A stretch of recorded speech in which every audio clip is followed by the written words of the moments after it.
Episode 13। दोस्तों, अगर आप सभी को ये कहानी सुनने में अच्छी लग रही है और आप चाहते हैं कि हम इसे आगे भी कंटिन्यू ही रखें, तो प्लीज इसके लिए आप सभी को भी हमारे चैनल को सब्सक्राइब कर हमें सपोर्ट करना पड़ेगा।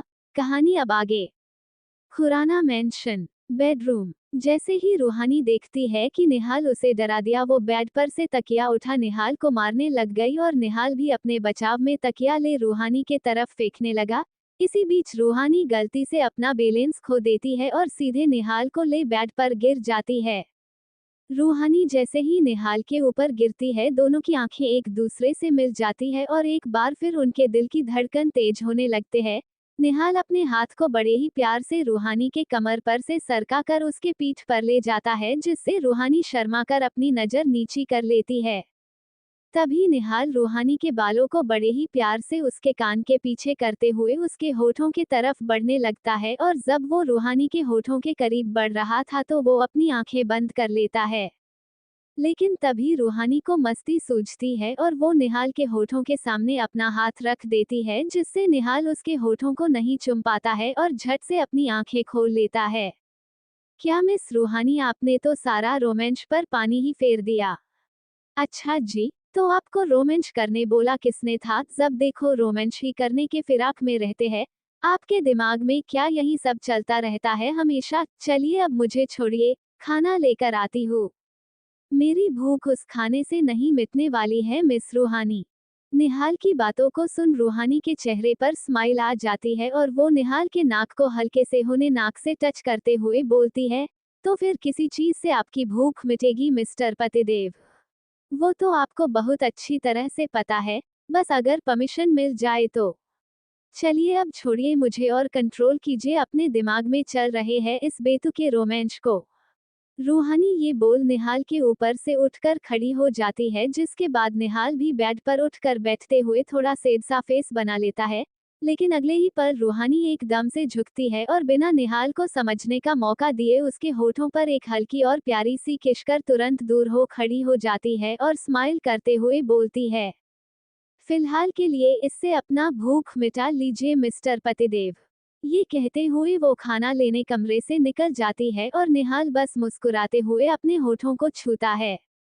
कुछ देर बाद रूहानी एक ही प्लेट में अपने और निहाल के लिए खाना लेकर कमरे में आ जाती है। तब तक निहाल भी बाथरूम से फ्रेश हो निकल जाता है और नाइट पैंट्स के साथ हल्का ढीला सा टी शर्ट पहन लेता है। मिस्टर निहाल, खाना लगा चुका है तो अब जल्दी से आकर खा लीजिए। वैसे भी रात के 11 बज चुके हैं और मुझे सुबह 4 बजे उठना भी है, वरना बुआ माँ। इतना कहते कहते रूहानी एकदम से चुप हो जाती है और उसे याद आ जाता है कि वो ये सब निहाल को बता परेशान नहीं कर सकती है। पर निहाल जैसे ही रूहानी की आधी अधूरी बात को सुनता है, वो उसके पास आकर बैठते हुए पूछता है, आप क्या बोलते बोलते रुक गई मिस रूहानी? सुबह के 4 बजे क्यों उठना है आपको?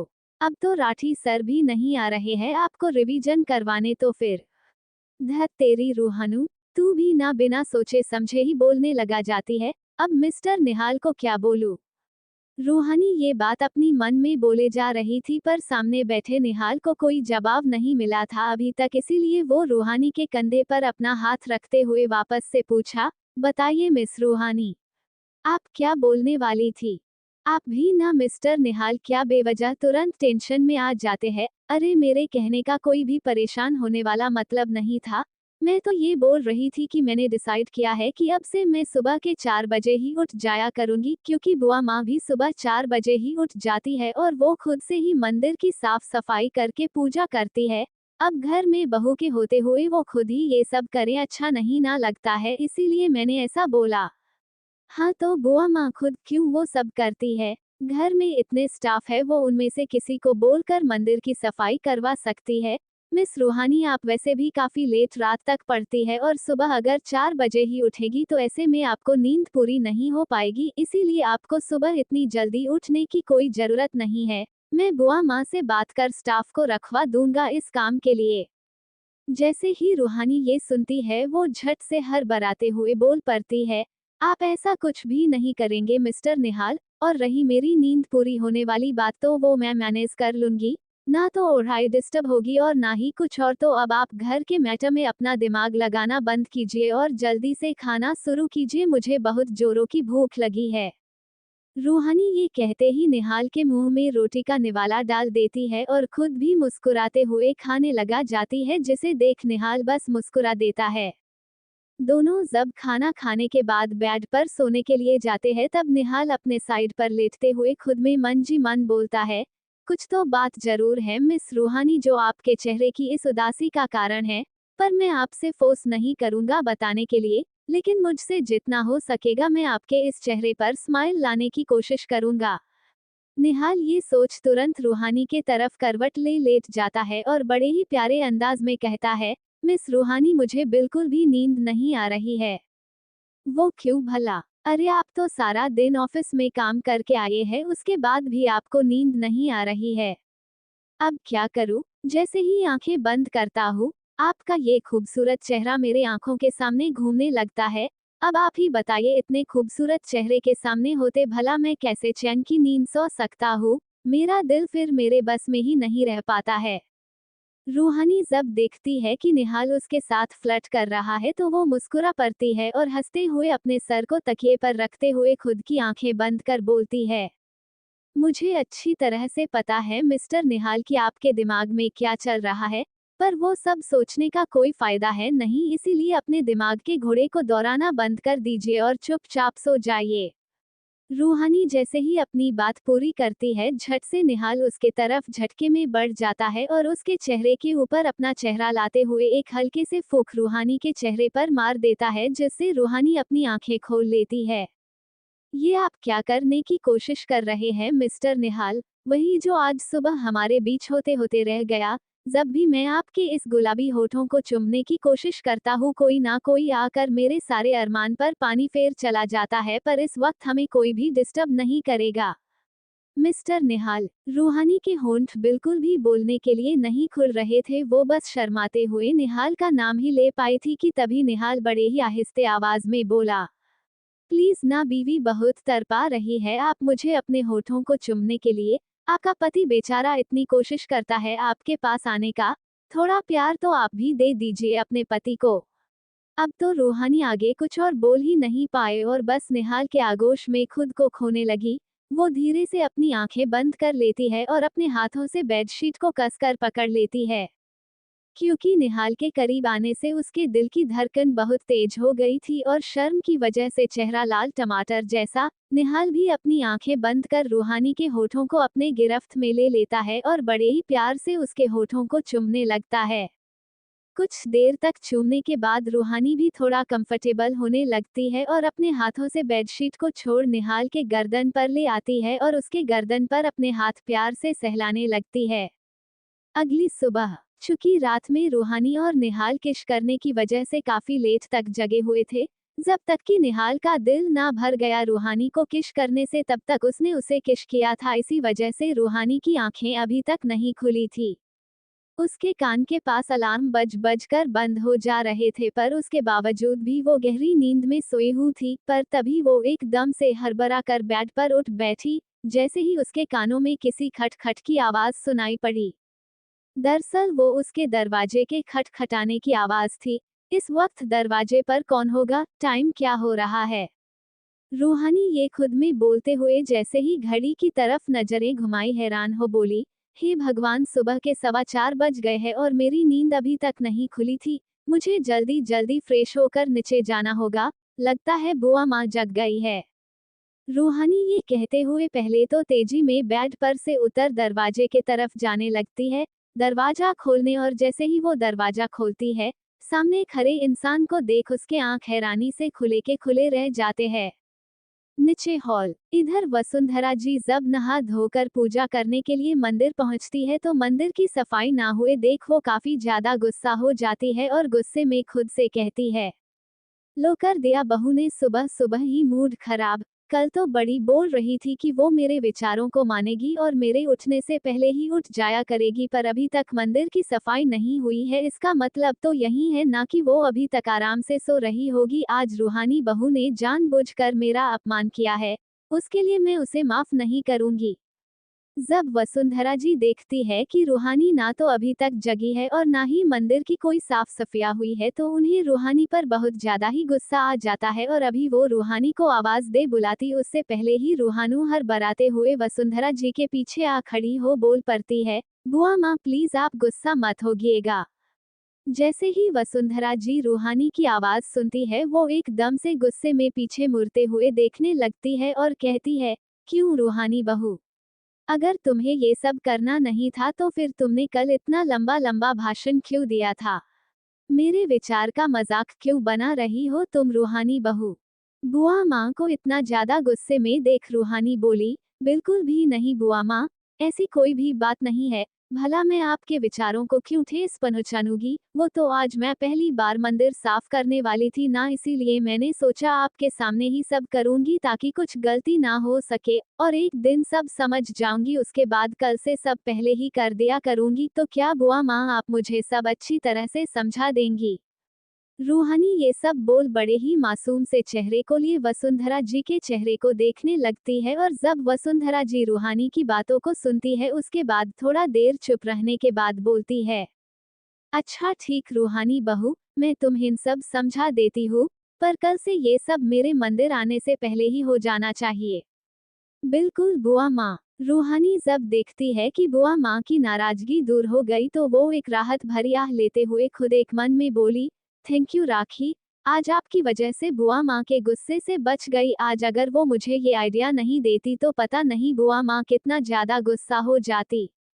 रूहानी बहू, क्या तुम अभी भी नींद में ही हो, जो इस तरह से खरे खरे ही सोने लग गई? नहीं नहीं बुआ माँ, मैं अभी कर देती हूँ। इतना कह रूहानी जल्दी से मंदिर की सफाई करने के लिए चली गई। सुबह के 10 बजे का समय। बेडरूम। निहाल अपने कमरे में ऑफिस जाने के लिए तैयार हो रहा था, तभी रूहानी उसके लिए कॉफी लेकर कमरे में आ जाती है और कॉफी को ट्रे पर रखते हुए कहती है, मिस्टर निहाल ये आपकी कॉफी, मैं टेबल पर रख रही हूँ, पी लीजिए। इतना कह रूहानी जाने कमरे से जाने लगी, लेकिन जब वो बाहर जा रही होती है तभी उसकी नज़र निहाल के चेहरे पर जा पड़ता है और उसे देख रूहानी रुकते हुए पूछती है, क्या बात है मिस्टर निहाल, आपका चेहरा इतना सैड क्यों लग रहा है? कोई बात है क्या?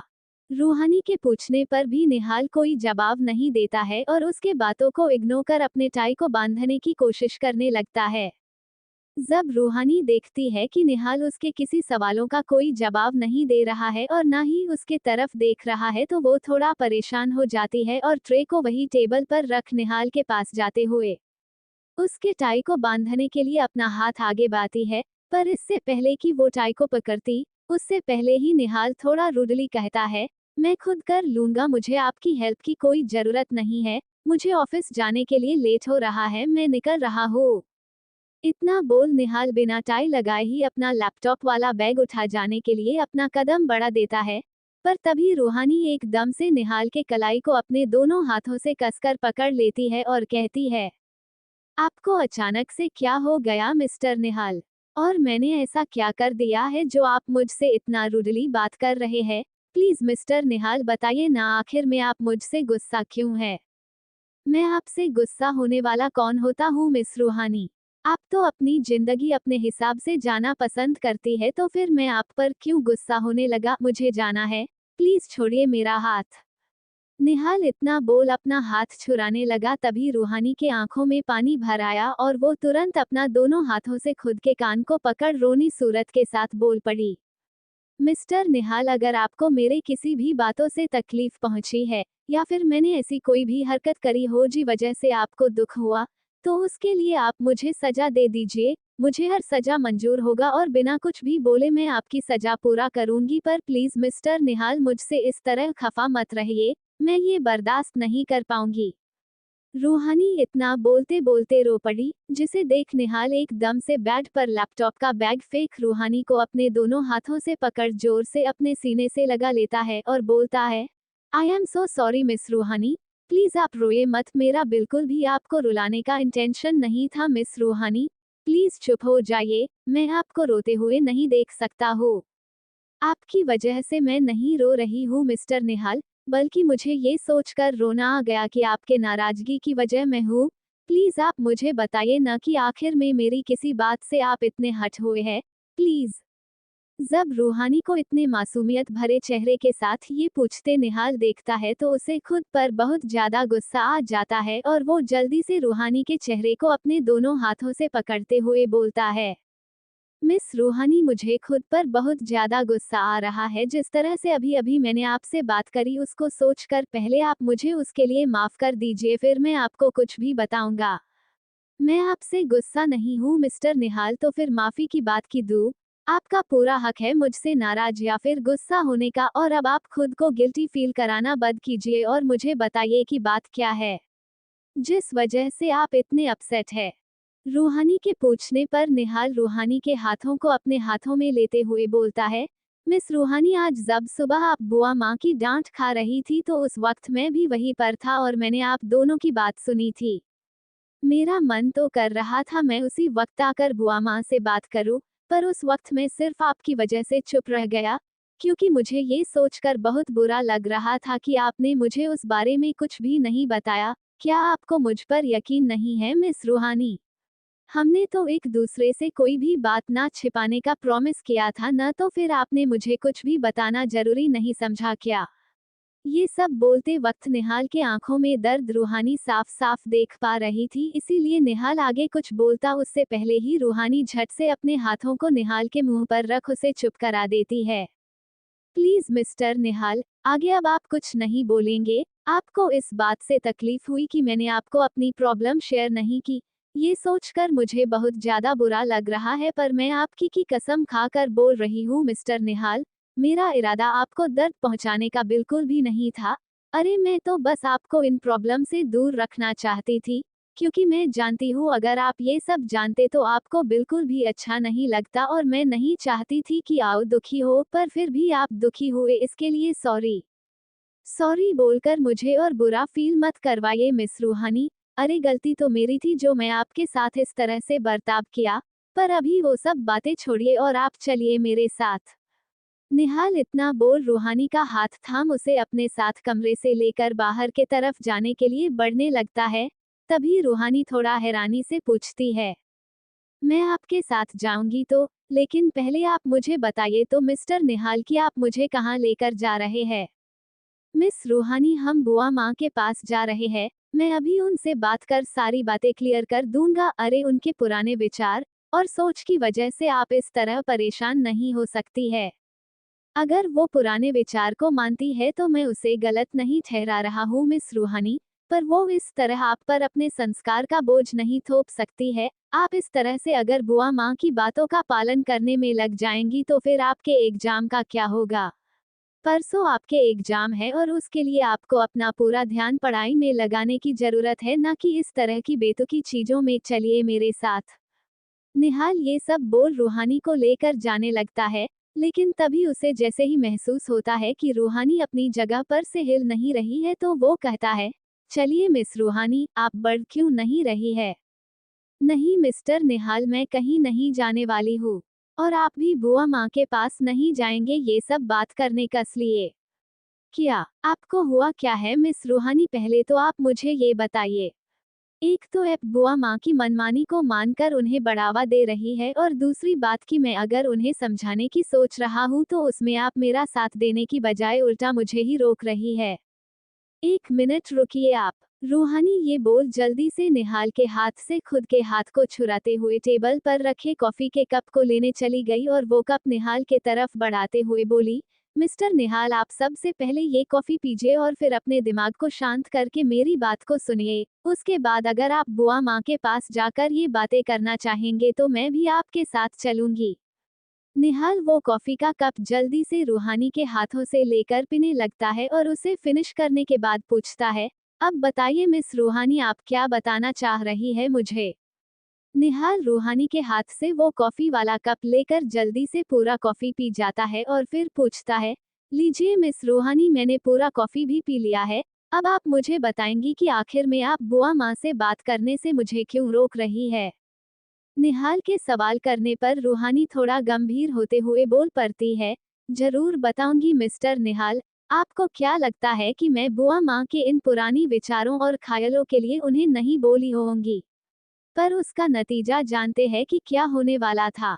क्या होने वाला था? मेरी बातों से नाराज हो बुआ माँ, माँ और राखी, अनु सभी घर छोड़कर जाने वाले थे। वो तो मैंने कितनी रिक्वेस्ट करी बुआ माँ से तब जाकर वो रुकी है, वरना कल ही चली गई होती। जैसे ही निहाल ये बात सुनता है वो बहुत ज्यादा हैरान हो जाता है और हैरान हो रूहानी की तरफ देखने लगता है। हाँ मिस्टर निहाल, बुआ माँ को ये समझाना कि उनके मन में जो ये लड़के और लड़कियों को लेकर अलग अलग नियम बने हुए हैं वो गलत है। कोई आसान काम नहीं है। मैंने कोशिश की थी और आपको पता है, ये बात तो ना ही राखी को और ना ही अनु को सही लगती है, पर वो अपनी माँ के सामने कुछ बोल नहीं पाती है, बस इसीलिए चुप रह जाती है। अगर ऐसी बात है तो मिस रूहानी तब तो और जरूरी है ना माँ को ये बात समझाने की कि आज के टाइम पर लड़के और लड़कियां एक दूसरे के बराबर हैं, ना कि लड़कियों की जिंदगी सिर्फ चार दीवारी के अंदर। मैं मानती हूँ मिस्टर निहाल की आपकी बात पूरी तरह से सही और मैं इसमें आपके साथ भी हूँ, पर मेरे दिमाग में कुछ और बातें हैं जिस वजह से मैं बुआ माँ की बातों को मान रही हूँ। ऐसा क्या चल रहा है मिस रूहानी आपके दिमाग में? वो सब मैं आपको बताती हूँ। रूहानी ये बोल निहाल को अपने मन में चल रहे आइडिया के बारे में सारी बात बता देती है, जिसे सुनने के बाद निहाल के परेशान चेहरे पर एक स्माइल आ जाती है और वो मुस्कुराते हुए बोलता है, सच में मिस रूहानी आपने सोचा तो काफी अच्छा है। मुझे लगता है इस आइडिया से बुआ माँ जरूर समझ जाएंगी कि जितना जरूरी लड़के होते हैं उतनी ही जरूरी लड़कियां होती है।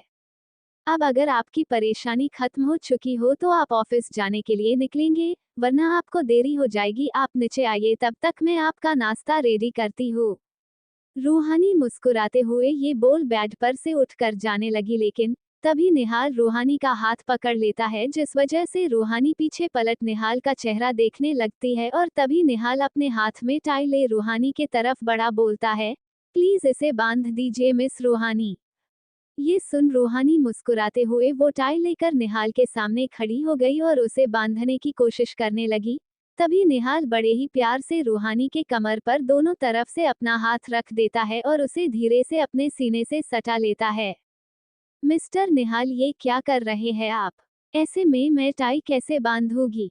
अगर टाई नहीं भी बंधी एक दिन तो कुछ नहीं बिगड़ेगा मिस रूहानी, पर अगर कुछ और है जो मुझे नहीं मिली तो शायद मैं दिन भर ऑफिस में चैन से नहीं रह पाऊंगा, मेरा मन ही नहीं लगेगा वहां पर। अब आप ही बताइए कि क्या ज्यादा इम्पोर्टेंट है, ये टाई या फिर वो चीज जो मुझे सुकून देता है? मगर ऐसी कौन सी चीज है जिसके बिना आपका दिल ही नहीं लगने वाला है ऑफिस में? जरा मैं भी तो जानूं, मेरे पतिदेव के लिए उनके ऑफिस से ज्यादा इम्पोर्टेंट क्या है भला? रूहानी मजाक करते निहाल से पूछी, जिस पर निहाल रूहानी के कमर पर अपना हाथ और ज्यादा कसते हुए उसके चेहरे ले करीब जाते हुए बोलता है, मेरे लिए इस दुनिया में सिर्फ दो ही ऐसी चीज है जो सबसे ज्यादा इम्पोर्टेंट है। एक तो है मेरी फैमिली और दूसरी, हाँ बोलिए, और दूसरी कौन है? वैसे तो रूहानी को पता ही था कि दूसरी वही है, पर फिर भी वो निहाल के मुंह से ये सुनना चाहती थी, इसीलिए पूछी। जिस पर निहाल कहता है, और दूसरी है आप मिस रूहानी। अब आप तो मेरे साथ ऑफिस जा नहीं सकती है, इसीलिए सोच रहा हूँ कम से कम आपका सख्त ही मिला जाए तो दिन भर काम चला लूंगा। जैसे ही ये बोल निहाल रूहानी के होठों के कई करीब बढ़ने लगता है, रूहानी झट से अपने दोनों हाथों से निहाल के सीने को खुद से थोड़ा दूर धकेलते हुए कहती है, अच्छा तो आप मुझे मस्का लगा रहे हैं ताकि आप अपना काम निकाल पाए क्यों मिस्टर निहाल? पर सॉरी, वो क्या है न कि मुझे अभी बहुत सारा काम है, और न ही मेरा इस वक्त आपको किसी भी तरह का सुकून देने का इरादा है, तो अपना ये सपना अपने पास रखिए और मुझे छोड़िए। इतना कह रूहानी निहाल के हाथों को अपने कमर पर से हटाने लगती है, लेकिन तभी निहाल अपनी पकड़ और ज्यादा मजबूत करते हुए बोल पड़ता है, मिस रूहानी आप मेरी है और आप पर सिर्फ और सिर्फ मेरा हक है। जब निहाल कहता है कि वो सिर्फ उसकी है और उस पर सिर्फ और सिर्फ उसी का हक है, तो रूहानी एकदम से सीरियस हो जाती है और अपने हाथ को निहाल में गाल पर ले जाते हुए कहती है, अरे मिस्टर निहाल, आप इतना सीरियस क्यों हो गए?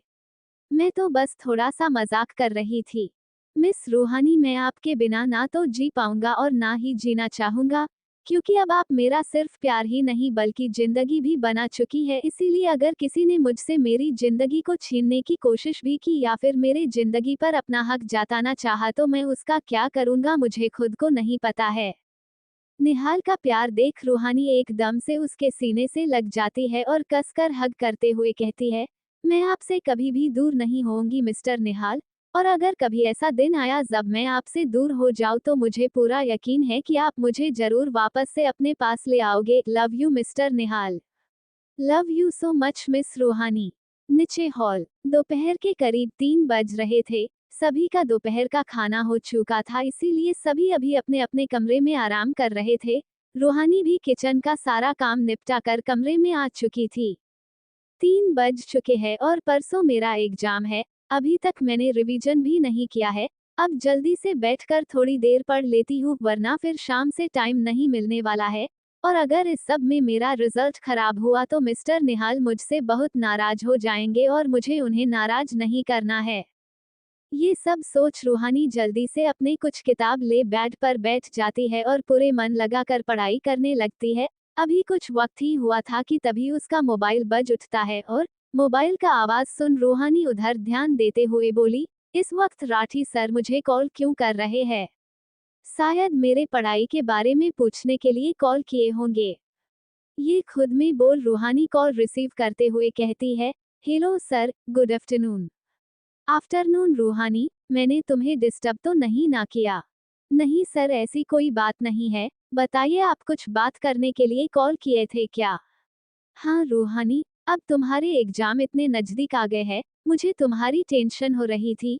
पता नहीं तुम इस वक्त अच्छे से पढ़ भी पा रही होगी या फिर घर के काम काज में ही लगी हुई हो अभी भी। नहीं राठी सर, ऐसा नहीं है, मैं अभी भी पढ़ रही हूँ। और मुझे पता है कि आपको मेरी पढ़ाई को ले बहुत चिंता है। पर मैं आपको तसल्ली दिलाती हूँ कि घर के काम काजों के वजह से आपको मेरे रिजल्ट खराब नहीं देखने को मिलेंगे। मैं पूरी कोशिश करूंगी अच्छे से अच्छा रिजल्ट लाने की। मुझे पूरा भरोसा है रूहानी तुम पर। बस थोड़ा दुखी हो जाता हूँ ये सोचकर कि निहाल और उसके फैमिली की वजह से तुम्हें इतनी सी उम्र में ही इतना सब कुछ मैनेज करना पड़ रहा है। अरे अभी तो तुम्हें सिर्फ और सिर्फ अपने पढ़ाई पर ध्यान देना था, पर निहाल भी ना। खैर छोड़ इस बात को। जब रूहानी देखती है कि राठी सर इनडायरेक्टली निहाल को दोषी मान रहे हैं इन सब के लिए तो उससे रहा नहीं जाता है और वो पूरे कॉन्फिडेंस के साथ बोल देती है, प्लीज राठी सर, आप मिस्टर निहाल को गलत समझ रहे हैं। वो तो मेरी जितनी हो सके उतनी हेल्प करते हैं। यहाँ तक कि उन्होंने तो मुझे घर के किसी काम को करने से भी मना कर दिया था, पर मैं खुद अपने मन से ये सब करना चाहती हूँ। मैं पढ़ाई के साथ साथ घर की भी जिम्मेदारी लेना चाहती हूँ। तो इसीलिए आप इन सब के लिए मिस्टर निहाल को दोषी मत मानिए। अच्छा ठीक है रूहानी, अब तुम अपनी पढ़ाई पर ध्यान दो। मैं अभी कॉल रखता हूँ। राठी सर इतना बोल कॉल कट कर देता है और मोबाइल को अपने हाथों से कसकर दबाते हुए चेहरे पर एक अलग सा ही भाव लाते हैं, जैसे कि उन्हें किसी बात पर बहुत ज्यादा गुस्सा आ रहा हो। और खुद में कहते हैं, तुम अभी इतनी समझदार नहीं हुई हो रूहानी, इसीलिए निहाल और बाकी के लोग तुम पर काम का दबाव बना रहे हैं और तुम चुपचाप उन सभी के काम को करे जा रही हो।